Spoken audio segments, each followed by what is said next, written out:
Bueno, bienvenidos de regreso, mis queridos hermanos y amigos. Vamos a continuar nuestro estudio y en la clase que nos queda esta mañana vamos a estudiar en cuanto al cumplimiento final de Mateo 24. No vamos a alcanzar a terminar todo el material sobre el cumplimiento final, pero en esta sesión vamos a comenzar y luego en la última sesión de hoy vamos a concluir el material sobre el cumplimiento final. Vamos a seguir la misma secuencia de eventos de Mateo 24. Y nuestro sílabo, en la página 34 está el material que queremos empezar a estudiar. Falsos cristos y falsos profetas. Ya vimos que esa fue una de las señales que se realizaron antes de la destrucción de Jerusalén.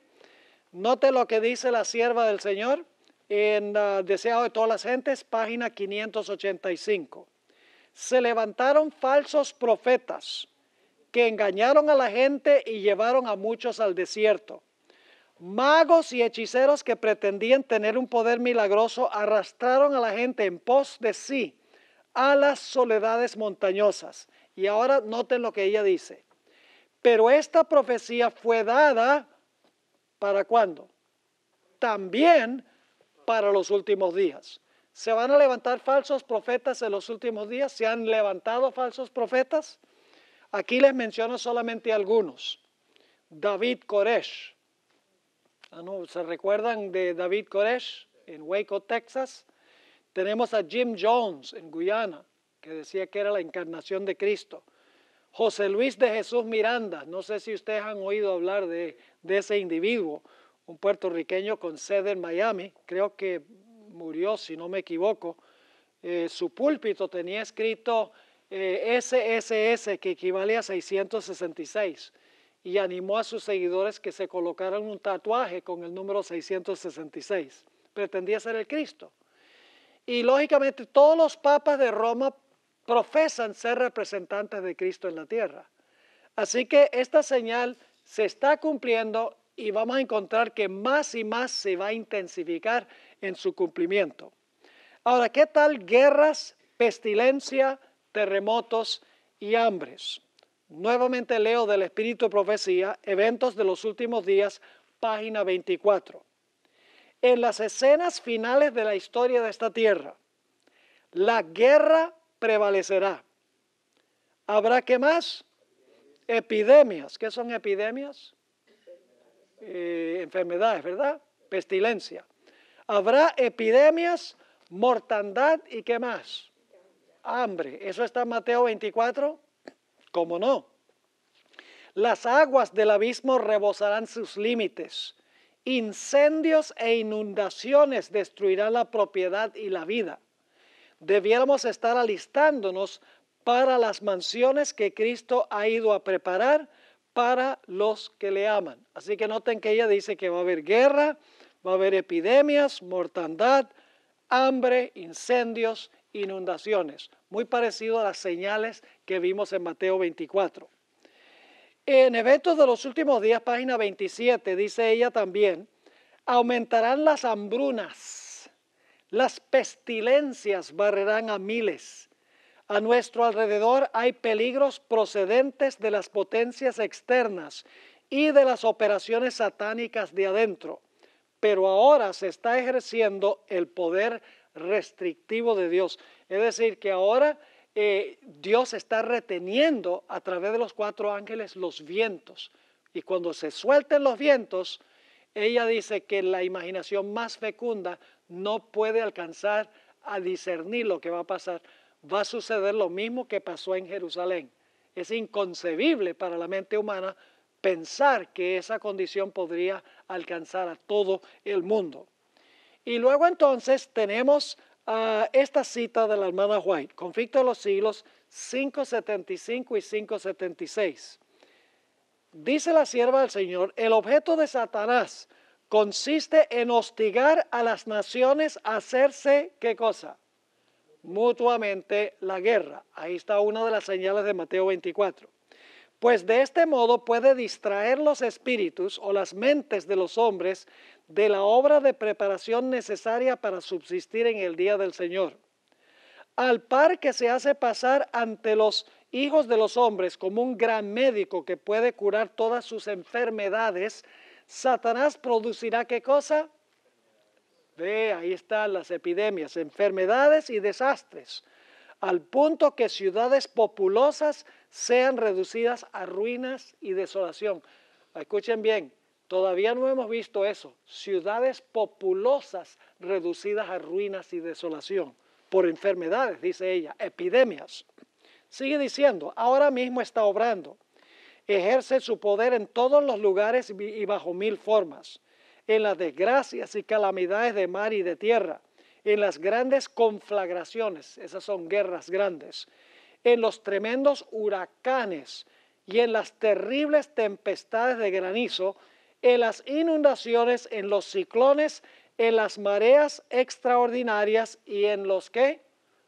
Terremotos. Ahora ella agrega muchas señales que no se mencionan en Mateo 24, que son, por ejemplo, tempestades de granizo, inundaciones, ciclones, mareas extraordinarias, sería lo que nosotros llamamos tsunamis, y luego dice aquí también terremotos.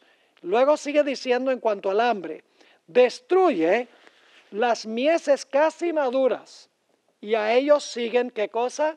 La hambruna y la angustia. Propaga por el aire emanaciones mefíticas y miles de seres perecen en la, ahí está otra de las señales, pestilencia. Estas plagas irán menudeando o aumentando más y se harán más y más desastrosas. Es decir, va a haber más de estas señales y cada vez van a ser más desastrosas. Yo pregunto, ¿se van a volver a cumplir estas señales de guerras y rumores de guerras, nación contra nación, hambres, pestilencias, alborotos en la sociedad, etcétera? La sierva del Señor lo ha predicho, tal cual lo dice Mateo 24. Ahora, ¿cuál es el propósito de Satanás en causar todas estas cosas preliminares? Todos estos desastres, todos estos problemas en la sociedad, las guerras. ¿Cuál es el propósito de Satanás? Quiero completar la cita que acabo de leer. Y luego, después de todas estas cosas, de causar todo esto que leímos, y luego el gran engañador hará ¿qué cosa? Persuadirá a los hombres de que son los que sirven a Dios los que causan esos males. ¿Recuerda Mateo 24? Entonces, dice, los van a perseguir inmediatamente después de hablar de estas señales. La hermana White está diciendo exactamente lo mismo. Sigue diciendo ella, la parte de la humanidad que haya provocado el desagrado de Dios, lo cargará a la cuenta de aquellos cuya obediencia a los mandamientos divinos es una reconvención perpetua para los transgresores. Y en el libro Eventos de los Últimos Días, 132 y 133, la hermana White explica, Satanás pone su interpretación sobre estos eventos, es decir, sobre los desastres. Y ellos piensan, como él quiere que lo hagan, que las calamidades que llenan la tierra son ¿qué? Un resultado de la violación del domingo. Pensando apaciguar la ira de Dios, estos hombres influyentes promulgan leyes imponiendo la observancia del domingo. ¿Tienen alguna conexión? Guerras, rumores de guerras, pestilencias, hambres, alborotos, terremotos. ¿Tiene alguna conexión con finalmente echarle la culpa al pueblo de Dios? Obviamente que sí. Entonces ya vimos que esto pasó en Mateo y va a pasar al final de la historia. Y entonces, ¿qué va a pasar con el pueblo de Dios? ¿Qué tendremos que hacer en este tiempo difícil de crisis? El pueblo de Dios tendrá que comparecer ante ¿quiénes? Ante gobernantes y reyes. Note lo que dice la sierva del Señor en varias citas aquí. La primera cita está en Joya de los Testimonios, tomo 2, página 411. Tendremos que comparecer ante magistrados para dar razón de nuestra lealtad a la ley de Dios, para dar a conocer los motivos de nuestra fe. Y los jóvenes debieran entender estas cosas. No es época de estar llevando a los jóvenes al cine. No es época de darle a los jóvenes mucha música y que gocen y que la pasen sabroso. No, no, esa no es la época. La sierva de Dios dice aquí que los jóvenes deben entender que tendremos que comparecer ante magistrados. Tenemos que conocer nuestra fe para poderla compartir. Sigue diciendo, hablando de los jóvenes, debieran estar al tanto de las cosas que acontecerán antes del fin de la historia del mundo. Estas cosas tienen que ver con nuestro bienestar eterno y los maestros y alumnos deben prestarles más atención. ¿Se deberían estar predicando estas cosas? ¿Cómo no, hermanos y hermanas? Evento de los últimos días, página 213. Muchos tendrán que comparecer ante cortes legislativas. Algunos tendrán que comparecer ante reyes y ante los sabios de la tierra para responder por su fe. Aquellos que tienen solo una comprensión superficial de la verdad. ¿Quiere Satanás que seamos superficiales, hermanos y hermanas? Quiere que tengamos gospel light. En otras palabras, habla nada más del amor y de la paz y de la prosperidad y que todo está bien, no va a haber ningún problema en el futuro. ¿Satanás se agrada cuando se habla de esa manera? Lógicamente que sí. Dice, aquellos que tienen solo una comprensión superficial de la verdad no serán capaces de exponer claramente las Escrituras y dar razones definidas de su fe. Se confundirán y no serán obreros que no tengan de qué avergonzarse. Que nadie se imagine que no tiene necesidad de estudiar, porque no debe predicar en el púlpito sagrado. No sabéis qué puede Dios requerir de vosotros. Por eso tenemos esta clase ancla, porque queremos profundizar en la palabra de Dios. Queremos que luego ustedes salgan de acá y usen esto para instruir a otras personas en cuanto a lo que ha pasado y lo que va a pasar. Porque algún día tendremos que dar razón de nuestra fe ante la gente poderosa del planeta. Una última cita en esta sección en la Review and Herald del 18 de diciembre de 1888, dice la sierva del Señor, ahora no nos parece posible que alguno de nosotros tendrá que comparecer solo ante las autoridades. Pero si alguna vez Dios ha hablado por mi intermedio, llegará el tiempo cuando seremos llevados ante concilios y ante miles de personas por causa de su nombre. ¿Recuerdan que Jesús dijo que la persecución sería por causa de su nombre? Usa la misma expresión. Y cada uno tendrá que dar razón de su fe. Luego vendrá la crítica más severa sobre cada posición que se ha tomado en favor de la verdad. Necesitamos entonces hacer ¿qué cosa? Estudiar la palabra de Dios para que podamos conocer por qué creemos las doctrinas que defendemos. ¿Es necesario un estudio doctrinal? ¿Qué va a pasar cuando comparezcamos ante gobernantes y reyes y nos digan, bueno, ¿y por qué creen ustedes que los muertos no saben nada y nos sacan el rico y Lázaro ausentes del cuerpo y presentes con el Señor? No tengas temor de que puede matar el cuerpo, pero no puede matar el alma, y nos traen todos estos textos bíblicos. ¿Tendremos que ofrecer nosotros una explicación de esos textos? ¿Cómo no que sí? Tenemos que estudiar estas cosas, hermanos y hermanas. Ahora, ¿quién nos ayudará cuando tengamos que testificar ante gobernantes y reyes? En Mateo decía, y en Lucas y en Marcos, ¿nos va a ayudar quién? El Espíritu Santo. El pueblo de Dios va a recibir la lluvia tardía. Noten lo que dice, Eventos de los Últimos Días, página 209. Aquellos que reciben a Cristo como su Salvador personal, resistirán las pruebas de estos últimos días. El Señor Jesús dará a los discípulos una lengua y una sabiduría que sus adversarios no podrán contradecir ni resistir. Nosotros encontramos esa misma expresión cuando estudiamos el cumplimiento histórico, absolutamente. Sigue diciendo, aquellos que por razonamiento no podrían vencer los engaños satánicos, darán un testimonio positivo que confundirá a los hombres supuestamente doctos.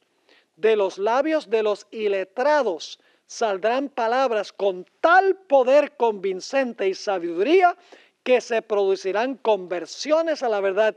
Miles se convertirán bajo su testimonio. ¡Wow! No hay que tener un PhD en teología. No tenemos que gastar $200,000 para sacar una licenciatura y una maestría y un doctorado. No estoy en contra de eso. Yo tengo 2 maestrías. Está bien. Pero lo que estoy diciendo es que Dios va a usar instrumentos humildes que se han metido a estudiar la palabra de Dios por sí mismos. Y dice ella que van a confundir inclusive a los doctos, es decir, a los supereducados, porque el pueblo de Dios tendrá el poder del Espíritu Santo. Pero escuchen bien, el Espíritu Santo no va a traer a nuestra memoria nada que no hayamos metido a la memoria. Es decir, el Espíritu Santo no nos va a implantar lo que no está allí. Tenemos que estudiar para que cuando recibamos el poder podamos usar lo que hemos estudiado para testificar en favor de la verdad. Ahora yo pregunto, ¿qué va a pasar con muchas personas cuando llegue el momento en que el pueblo de Dios sea perseguido por su fe y tenga que testificar ante gobernantes y reyes? ¿Qué va a pasar con muchos? Van a escandalizarse, van a abandonar la fe. ¿Recuerdan eso en Mateo 24? Vamos a anotar esta cita del Conflicto de los Siglos, página 594. Conforme vaya acercándose la tempestad, muchos de los que profesaron creer en el mensaje del tercer ángel, pero que no fueron santificados por la obediencia a la verdad. ¿Cómo somos santificados? Por la obediencia a la verdad. ¿Qué van a pasar? ¿Qué va a pasar con esa gente? Abandonarán su fe e irán a engrosar las filas de la oposición. ¿Pasó eso antes de la destrucción de Jerusalén? Ya lo estudiamos, ¿verdad? Sigue diciendo ella, uniéndose con el mundo y participando de su espíritu, llegarán a ver las cosas casi bajo el mismo aspecto. Así que cuando llegue la hora de prueba, estarán preparados para situarse del lado que más fácil y de mayor popularidad. Así que no se preocupen si no son populares con el mundo. Hoy en día, uno de los problemas que tenemos en la iglesia es que queremos ser populares con todo el mundo. No queremos decir nada que pueda ofender a los protestantes, ni que pueda ofender a los católicos, ni que pueda ofender a alguien. Queremos ser políticamente correctos, queremos ser politically correct. Pero la hermana White dice que no puede ser así. Sigue diciendo, hombres de talento y de elocuencia, que se gozaron un día en la verdad, emplearán sus facultades para seducir y descarriar a las almas. Se convertirán en los enemigos más encarnizados de sus hermanos de antaño. Cuando los observadores del sábado sean llevados ante los tribunales para responder de su fe, estos apóstatas serán los agentes más activos de Satanás. ¿Para qué? Para calumniarlos y acusarlos, y para incitar a los magistrados contra ellos por medio de falsos informes e insinuaciones. ¿Están captando el cuadro? ¿Va a pasar lo mismo al final de la historia que pasó antes de la destrucción de Jerusalén? Exactamente igual. Yo pregunto, ¿será que en el tiempo del fin los fieles de Dios van a ser desamparados por amigos y familiares que se les van a volcar en contra? Fíjense estas citas del Espíritu de Profecía. La hermana White sabía todo esto. En Eventos de los Últimos Días, página 155, ella declara, los amigos demostrarán su perfidia y nos traicionarán. Nuestros familiares, engañados por el enemigo y convencidos de que están sirviendo a Dios, nos harán frente y pondrán su máximo empeño para ponernos en situaciones difíciles con la esperanza de que reneguemos de nuestra fe. ¡Wow! En el libro Profetas y Reyes, página 431, dice, los que sean fieles a Dios y al deber serán amenazados, denunciados y proscritos. serán traicionados, y ahora la hermana White va a citar Lucas 21, 15 y 10, versículo 16, serán traicionados por padres y hermanos y parientes y amigos. Su única esperanza se cifrará en la misericordia de Dios, su única defensa será la oración. Y en el Conflicto de los Siglos, página 597, la hermana White habla de la fidelidad de los que van a vivir en el tiempo del fin. Dice ella en cuanto a estos, los lazos de familia y las relaciones de la iglesia serán impotentes para detenerlos. La verdad les será más preciosa que cualquier otra cosa. A pesar de los poderes coligados contra la verdad, un sinnúmero de personas se alistará en las filas del Señor. Ahora, yo pregunto, ¿al final de la historia se va a resfriar el amor de muchos por causa de la transgresión de la ley? Vamos a notar lo que dice el Espíritu Profecía. Evento de los últimos días, página 177. Habrá un zarandeo del cedazo. A su tiempo, la paja debe ser separada del trigo. Debido a que la iniquidad abunda, ¿qué va a suceder? El amor de muchos se ha enfriado. Está citando Mateo 24. Es precisamente el tiempo cuando lo genuino será lo más fuerte. Trigo y cizaña. ¿Ambos están en la iglesia, trigo y cizaña? ¿Va a llegar el momento en que se va a distinguir entre el trigo y la cizaña? ¿Cómo no? Y la hermana White dice que los que son cizaña, ¿qué va a pasar con su amor? Su amor se va a enfriar porque pisotean la ley de Dios. Es decir, el amor se enfría porque transgreden la ley de Dios. En el libro Evento de los Últimos Días, página 28, dice, se me ha mostrado que el Espíritu del Señor se está retirando de la tierra. Pronto se les negará el poder protector de Dios a todos los que continúan despreciando sus mandamientos. Diariamente nos llegan informes de transacciones fraudulentas, asesinatos y crímenes de toda clase. La iniquidad se está convirtiendo en un asunto tan común que ya no sacude los sentidos como en un tiempo lo hacía. Es decir, que la iniquidad, la transgresión de la ley está cada día en aumento. En el libro Exaltada a Jesús, es un libro devocional, una matutina, página 304, fíjese que la hermana White nuevamente usa la misma frase, que por causa de la iniquidad o la transgresión de la ley, el amor de muchos se enfriará.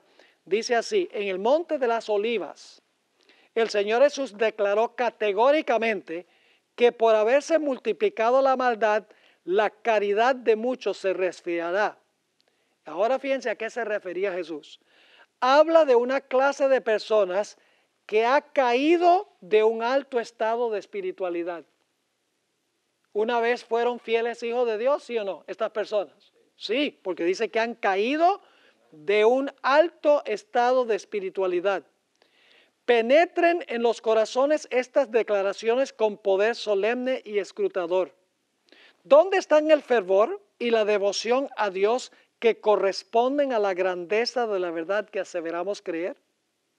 El amor al mundo y a algún pecado favorito, ¿y qué es pecado? Transgresión de la ley, el amor al mundo y a algún pecado favorito desarraigó del corazón el amor a la oración y la meditación en las cosas sagradas. Se sigue cumpliendo una serie de ¿qué? De servicios religiosos formales, es decir, la gente sigue viniendo a la iglesia, sigue estudiando la lección de la escuela sabática, posiblemente siga viniendo al culto de oración, dice que todavía es cristiana y adventista, pero la hermana White dice que aunque vienen a los servicios religiosos formales, ¿dónde está el qué? El amor de Jesús, la espiritualidad está muriendo. Y dice, es por el amor al mundo y por acariciar el pecado. En otra cita, Joya de los Testimonios, tomo 2, página 31, La sierva de Dios otra vez cita este texto que dice que el amor de muchos se enfriará. Dice lo siguiente: y por haberse multiplicado la maldad, el amor de muchos se enfriará. La misma atmósfera está contaminada de pecado. Pronto los hijos de Dios serán probados mediante intensas pruebas. Y la mayor porción de aquellos que ahora parecen ser sinceros y fieles resultarán ser vil metal. ¿Cuántos son los que nos van a abandonar?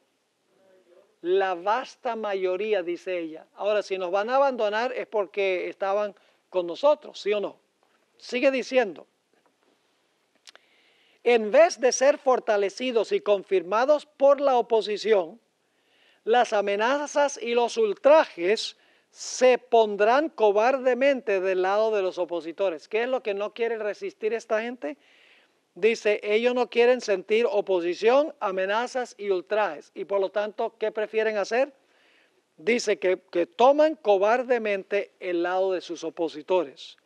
El permanecer en pie en defensa de la verdad y la justicia.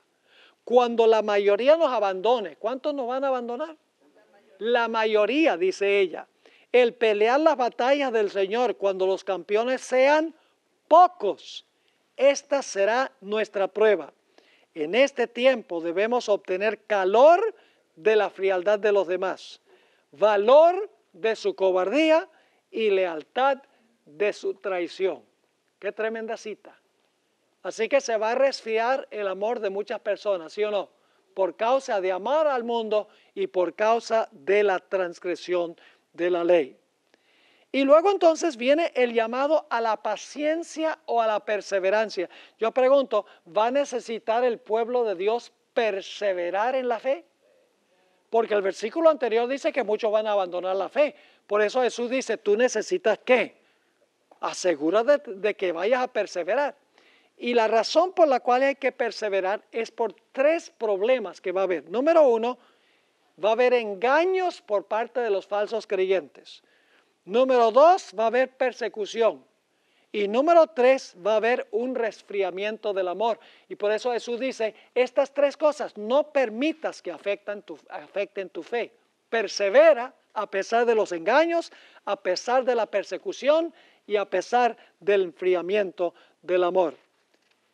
Yo pregunto, el libro de Apocalipsis nos dice que al final de la historia el pueblo de Dios va a necesitar perseverancia. ¿Cómo no?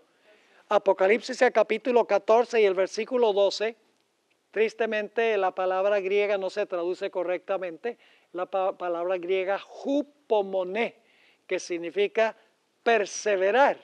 Es el mismo texto que en Mateo dice, el que perseverare hasta el fin, este será salvo.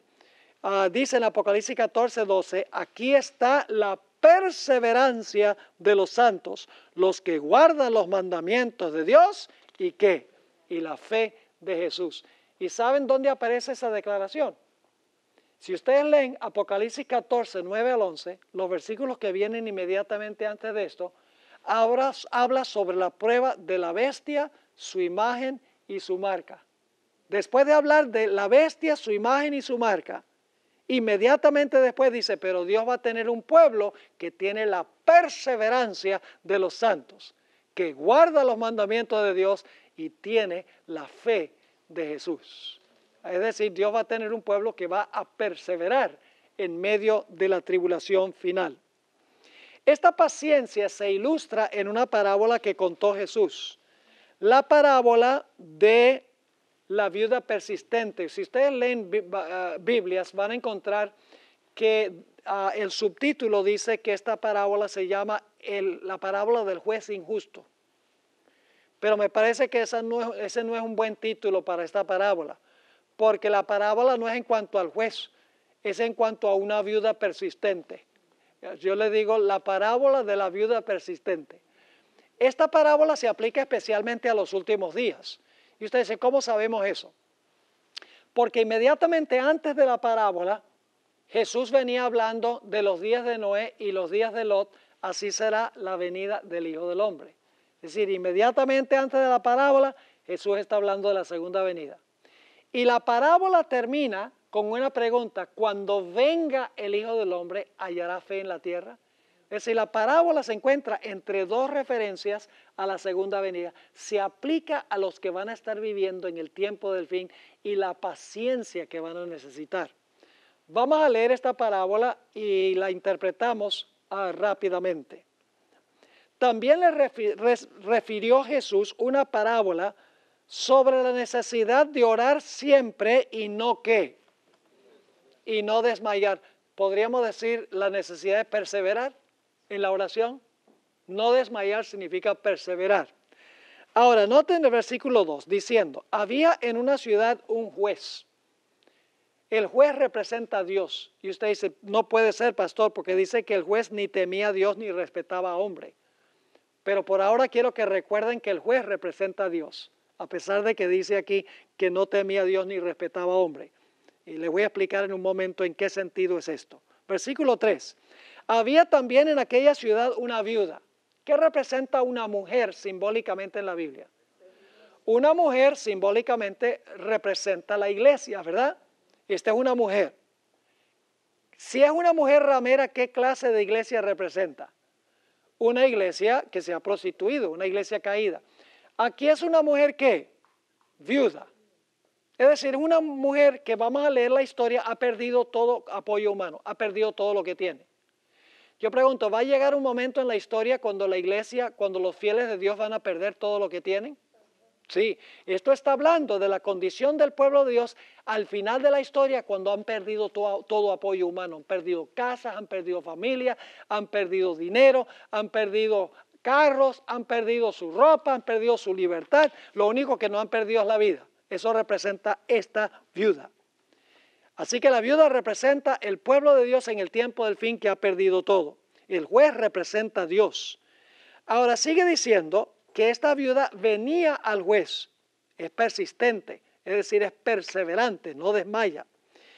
Y dice que la viuda le declara al juez, hazme justicia de mi adversario. Oh, la viuda tiene un adversario que fue el que le quitó todo. Ahora, ¿quién representa el adversario? El diablo. Esa misma palabra, antidicon, en griego, se usa en 1 Pedro 5:8, donde dice, vuestro adversario el diablo anda cual león rugiente buscando a quien devorar. Es decir, el adversario que le va a quitar todo al remanente final es ¿quién? El diablo. Y esta mujer viene al juez y el juez ¿qué hace? Vamos a encontrar en el versículo 4, él no quiso por algún tiempo. ¿Hay una demora, sí o no? Sí hay una demora en responder las plegarias. ¿Se rinde la viuda? Porque el juez no le contestó la primera, la segunda, tercera vez. No. Ella sigue viniendo y viniendo y viniendo. Persevera. No tiene nada, pero persevera en venir al juez.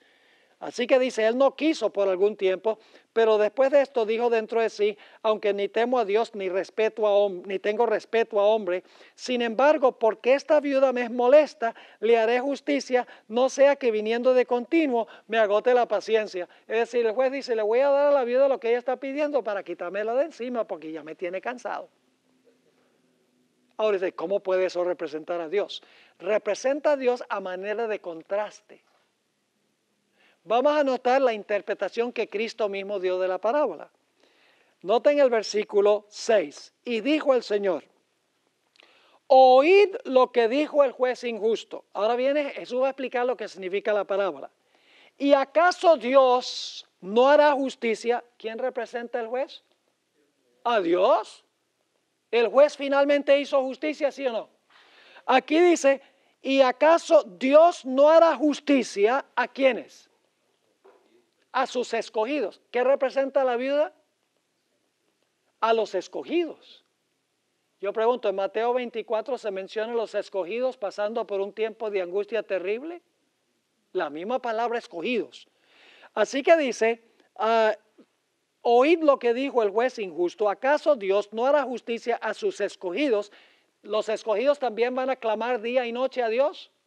Sí, que claman a Él día y noche, aun cuando ¿qué? Aun cuando se demore en responderles. Yo pregunto, en el tiempo final, cuando el pueblo de Dios esté pasando por el tiempo de angustia, ¿Dios va a contestar inmediatamente sus oraciones? Dios inmediatamente dice, Señor, ¿por qué he perdido todo? Tómalo todo. No. ¿Va a haber una demora? Va a haber una demora.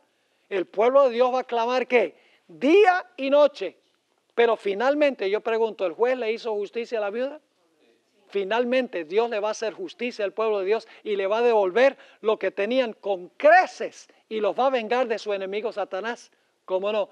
Y usted dice, ¿cómo es que el juez puede representar, el juez injusto puede representar a Dios? Esa manera de contraste.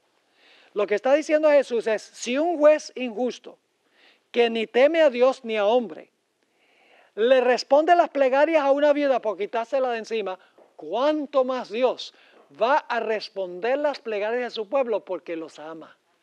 Es decir, ambos van a responder, pero van a responder por diferente razón. ¿Me están entendiendo? Esta parábola se aplica a la perseverancia del pueblo de Dios en el tiempo del fin. Ahora, queremos notar también que va a haber una predicación final del Evangelio en medio de la persecución y de la dificultad que va a tener el pueblo de Dios, yendo hasta a donde están magistrados, testificando por la fe, amigos traicionándolos, perdiendo todo lo que tienen. Sin embargo, el pueblo de Dios, ¿qué va a hacer? Va a proclamar el Evangelio ¿a dónde? A todo el mundo, en las circunstancias más difíciles. Dice Mateo 24:14, y será predicado este evangelio en todo el mundo. Ya vimos que se predicó en todo el mundo en la época de Pablo, ¿verdad? El mundo habitado, el imperio romano. Para testimonio a todas las naciones, y entonces vendrá el fin. ¿Tiene una aplicación mayor este versículo al final de la historia? A todo el mundo, todas las naciones, ¿cómo no? En el tiempo del fin, esta predicación abarcará a todo el mundo y tendrá elementos adicionales que no mencionó Jesús en Mateo 24. Noten Apocalipsis 14:6. Vi volar por en medio del cielo a otro ángel que tenía ¿qué? El evangelio eterno. ¿Está eso en Mateo 24, el evangelio? Sí. ¿Y el evangelio eterno para qué? Predicarlo. ¿Está eso en Mateo 24? Sí. ¿Predicarlo a dónde? A los moradores de la tierra, a toda nación, tribu, lengua y pueblo. ¿Está eso en Mateo 24? Sí. Pero ahora quiero que noten que el mensaje del primer ángel dice cuál es el mensaje, cuál es el evangelio. Dice, diciendo a gran voz, temed a Dios y dadle gloria, porque la hora de su juicio ha llegado. Y luego viene la frase que quiero enfatizar, y adorad a aquel que hizo el cielo, la tierra, el mar y ¿qué? El mar y las fuentes de las aguas. El evangelio al final va a enfatizar que debemos adorar ¿a quién? Al Creador. ¿Por qué creen ustedes que el mensaje final es que debemos adorar al Creador? ¿Cuál es la señal del Creador? El sábado. ¿Qué estará diciendo el mundo cristiano en cuanto al día de reposo al final de la historia? Estará diciendo que es el domingo, el día del sol. Entonces el mensaje del primer ángel dice, sí, vamos a proclamar el evangelio a toda nación, tribu, lengua y pueblo, pero parte de ese mensaje que se va a proclamar es que hay que adorar al Creador, cuyo señal es ¿qué? Cuya señal es la observancia del sábado. Ahora quiero leerles esta cita de la hermana White en El Deseado de todas las gentes, página 587. En la profecía referente a la destrucción de Jerusalén, Cristo dijo, y por haberse multiplicado la maldad, la caridad o el amor de muchos se resfriará, mas el que perseverare hasta el fin, éste será salvo. Y será predicado este evangelio del reino en todo el mundo por testimonio a todos los gentiles, y entonces vendrá el fin. Ahora fíjense lo que dice la hermana White. Esta profecía volverá ¿a qué? Ahí está clarito. Volverá a cumplirse. La abundante iniquidad de aquel día haya su contraparte. El versículo anterior dice que se va a aumentar la maldad porque transgreden la ley. ¿Están conmigo o no están conmigo? Ella dice, la abundante iniquidad de aquel día haya su contraparte, su lado opuesto en esta generación. Lo mismo ocurre con la predicación referente a la predicción referente a la predicación del Evangelio. Antes de la caída de Jerusalén, Pablo, escribiendo bajo la inspiración del Espíritu Santo, declaró que el Evangelio había sido predicado a toda criatura que está debajo del cielo. Así también, ahora, antes de la venida del Hijo del Hombre, el Evangelio eterno ha de ser predicado a toda nación, tribu, lengua y pueblo. ¿Está claro? La hermana White está aplicando todo lo que sucedió en relación con Jerusalén antes de su destrucción con lo que va a pasar finalmente con el pueblo de Dios. Pero ahora necesitamos hablar un poco sobre la abominación asoladora. ¿Será que eso se va a repetir también de nuevo? ¿Ustedes creen? Si todo lo demás se va a cumplir de nuevo, como hemos visto, entonces debe haber un cumplimiento final de la abominación asoladora, ¿sí o no? ¿Recuerdan ustedes en Ezequiel el capítulo 8 cuál era la más grande abominación de todas las abominaciones que se estaban cometiendo entre los que profesaban ser hijos de Dios? La adoración al Dios Sol. ¿Y quiénes específicamente estaban practicando la adoración al Sol? Los líderes espirituales en el propio santuario del Señor. ¿Será que al final de la historia la abominación tiene algo que ver con el sol, con la adoración del sol? Debemos mirarlo más cuidadosamente. Repasemos las características, y yo prometí darles un material, se los doy al final de la clase, para que no nos distraigamos ahora viéndolo. Al final de la clase les voy a dar algunas explicaciones. Repasemos lo que tenía el estandarte romano. En primer lugar, el estandarte romano tenía una guirnalda de oro circular que representaba el orbe del sol. Ese símbolo en el estandarte romano representaba al dios Sol Mitra, que había sido adoptado por Pompeyo en el año 63 cuando fue a Pérgamo, al área de Asia Menor. Dijo, este sería un buen dios para adoptar para los romanos, y lo colocó y se colocó en el estandarte de los soldados romanos. Ustedes van a ver que el águila que se encuentra, porque no solamente está en la guirnalda de oro, sino que está un águila con las alas extendidas y su cabeza está virada hacia la derecha. Es un detalle interesante. Y el águila tenía flechas en sus garras. Ese es el estandarte de las legiones de los romanos. Ahora yo pregunto, ¿será que hay una nación contemporánea al final de la historia que también va a tener como símbolo el águila y tendrá algo que ver con el sol también? Vamos a hablar por unos minutos, los minutos que nos quedan, del gran sello de los Estados Unidos. ¿Saben ustedes lo que es el gran sello de los Estados Unidos? Está en el billete de $1. Van a encontrar dos círculos.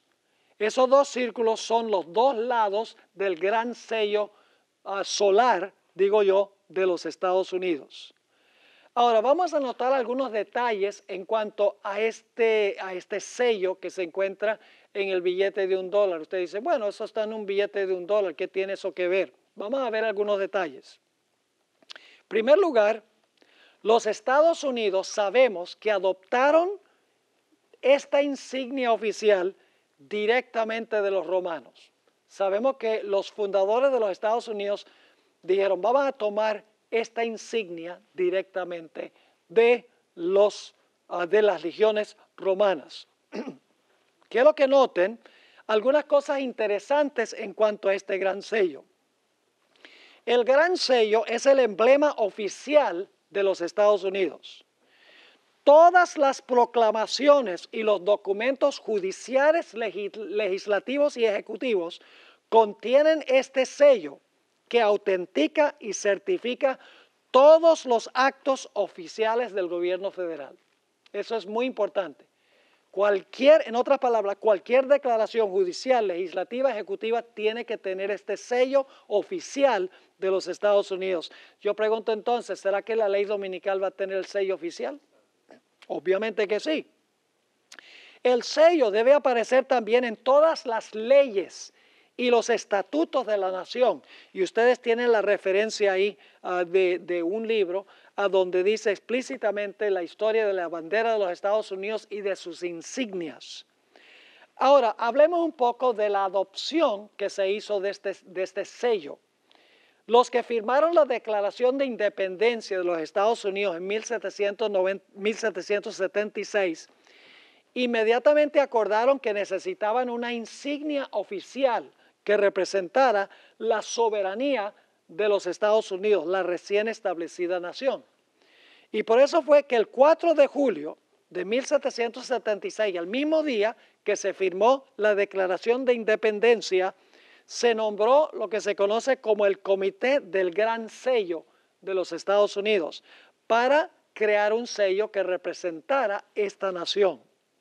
Los miembros del comité eran tres: Benjamin Franklin, Thomas Jefferson y John Adams. El propósito del comité era crear un sello que representara a la nación que recién se había establecido.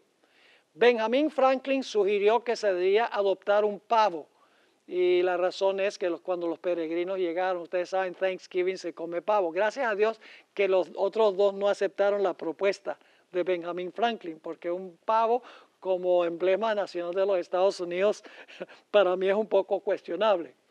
Ahora, después de una larga discusión, se postergó la adopción de un sello. No se adoptó inmediatamente.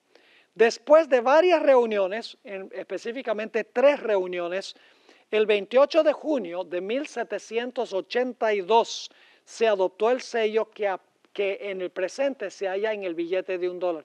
Lo que quiero enfatizar es que este sello no es algo reciente, que se adoptó en 1930 o 1950. El sello va a los mismos orígenes de los Estados Unidos de América. Es la insignia oficial desde el comienzo de la historia de este país. Ahora, hablemos un poco del lado anverso del sello. Esa es la parte de adelante del sello. El sello contiene varios elementos en común con el estandarte romano. En primer lugar, ustedes pueden ver, si tienen un billete de $1, y ustedes van a tener la ilustración porque yo se las voy a dar después de la clase, van a encontrar que se encuentra un águila con las alas extendidas en la parte de enfrente del sello, con la cabeza virada a que no adivinan hacia dónde, hacia la derecha, y en sus garras 13 flechas. Ahora, es muy significativo que tiene flechas en las garras, porque en esa época ya se usaban espadas y mosquetes, no se usaban arco y flecha. Quiere decir que tiene una conexión con el Imperio Romano. Ahora, por encima de la cabeza del águila se encuentra un sol que irrumpe a través de las nubes. Es decir, hay un águila con las alas extendidas y encima de la cabeza del águila hay un sol a donde está irrumpiendo a través de las nubes.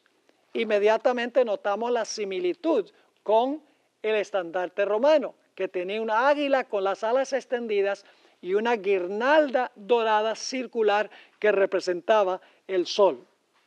Algunos podrían pensar que la relación entre el estandarte romano y el gran sello de los Estados Unidos es casual e inverosímil, porque los dos imperios distan mucho, casi, digamos, 1700 años entre una nación y otra nación. ¿Qué posible conexión podría haber entre la antigua Roma y la insignia de los Estados Unidos? Hay 3 razones por las cuales sabemos que hay una conexión entre el estandarte y las insignias romanas y las insignias oficiales de los Estados Unidos. En primer lugar, ya vimos que Mateo 24 tiene ¿qué? Una doble aplicación. Entonces yo pregunto, ¿la abominación asoladora debe tener una doble aplicación? ¿El estandarte romano con el sol y el águila debe tener una doble aplicación? Si Mateo 24 se aplica en 2 contextos, lógicamente que sí. En segundo lugar, los fundadores de los Estados Unidos, ellos mismos adoptaron este emblema de Roma. Noten esta cita del libro de Whitney Smith, Flags Through the Ages and Across the World, página 314. El espíritu neoclásico de los Estados Unidos a fines del siglo XVIII buscó en la antigua República Romana muchos de sus símbolos. ¿A dónde buscó los Estados Unidos a sus símbolos?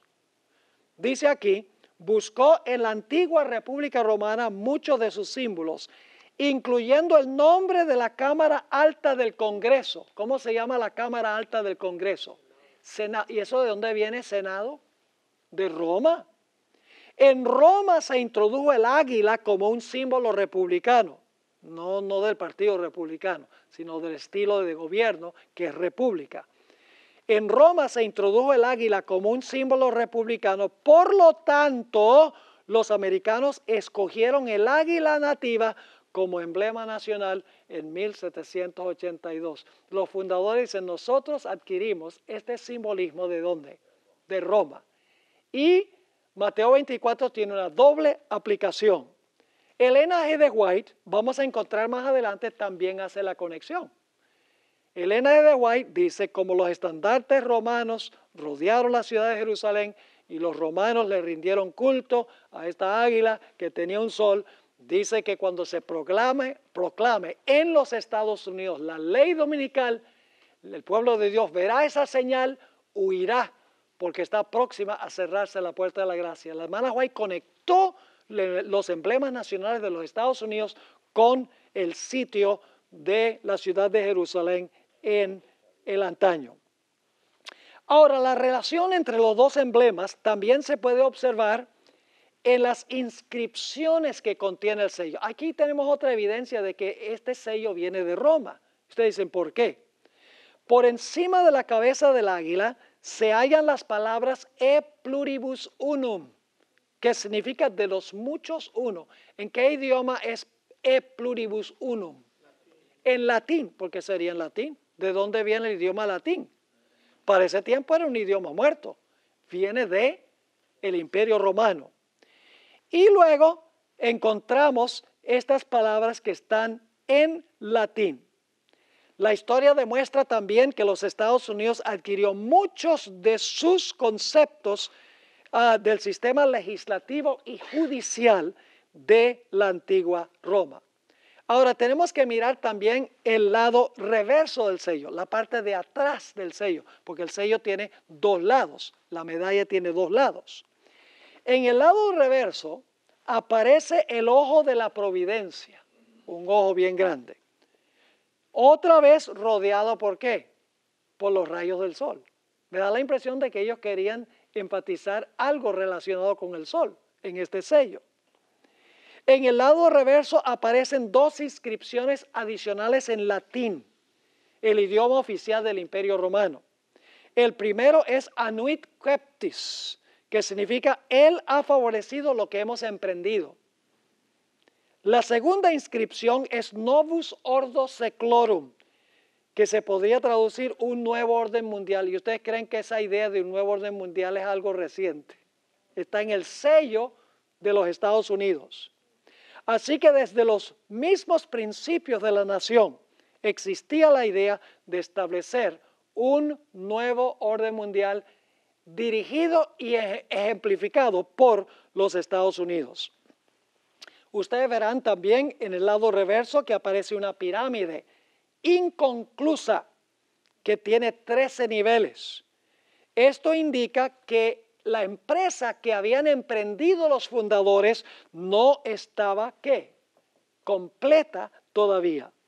El ojo de la providencia que se halla por encima de la pirámide inconclusa indica que la nueva empresa no se había concluido o terminado, pero estaba bajo la supervisión del ojo de la providencia. Ahora, ¿qué representa el ojo de la providencia? No cabe duda que este es un símbolo masónico. Recientemente estuve en Milán en una serie de conferencias de mucho éxito, dicho sea de paso, fue espectacular. Y visité la catedral de Milán, que la hermana White menciona en sus escritos, porque ella hizo un tour de Europa y visitó esa catedral. Estoy preparando un documental sobre eso que vamos a sacar, sobre lo que dice la hermana White de la catedral y tiene mucho que decir en cuanto a la relación de católicos y protestantes en ese contexto. Pero fue interesante ver que en varios de los confesionarios se encuentra el mismo emblema, el ojo de la providencia en un triángulo con los rayos del sol saliendo. Es un símbolo masónico y el ojo de la providencia, algunos dicen, bueno, representa que Dios está supervisando esta empresa de los fundadores, pero en realidad entre los masones, este ojo de la providencia representa a Lucifer, no representa a Dios. Ahora, en el año 1776, el año 1776 aparece en la base de la pirámide, a que no adivinan en qué clase de números. Números romanos, interesante. Es notable que el número 13 predomina en el gran sello. La pirámide tiene 13 niveles. El águila tiene 13 flechas. Por encima de la cabeza del águila hay 13 estrellas. Es bien conocido que el número 13 está relacionado con el ocultismo. Es interesante que Henry Wallace, un masón del grado 32, quien fue vicepresidente durante la administración del presidente Franklin Roosevelt, sugirió que se colocara el gran sello en una moneda. Pero el presidente Roosevelt dijo, no, lo que debemos hacer es colocarlo en el billete de $1. Y fue en 1935 que se colocó este gran sello que ustedes tienen en el billete de $1. Rápidamente, otros detalles interesantes. Después de las guerras de independencia, la palabra ejército le resultó desagradable y repugnante al pueblo norteamericano. Así que originalmente no se llamaban ejércitos las tropas de Estados Unidos, se llamaban ¿qué cosa? Legiones. Yo pregunto, ¿de dónde sale ese nombre legiones? De la Roma antigua. Aún hoy en día tenemos lo que se llama The American Legion. Así que muchas de las cosas que los Estados Unidos adoptó, las adoptó directamente ¿de dónde? De Roma. Y vamos a encontrar que hay una conexión, y esto es algo fascinante que vamos a estudiar en la sesión de la tarde. Toda esta cadena empieza con la Babilonia antigua, es trasladada a Pérgamo en Asia Menor, luego es trasladado en la época de Constantino a la iglesia de Pérgamo espiritualmente, luego es transferido a la iglesia católica, luego transferido al protestantismo apóstata y finalmente transferido a los Estados Unidos de América, en una cadena sin romper la cadena desde la Babilonia antigua hasta el tiempo del fin.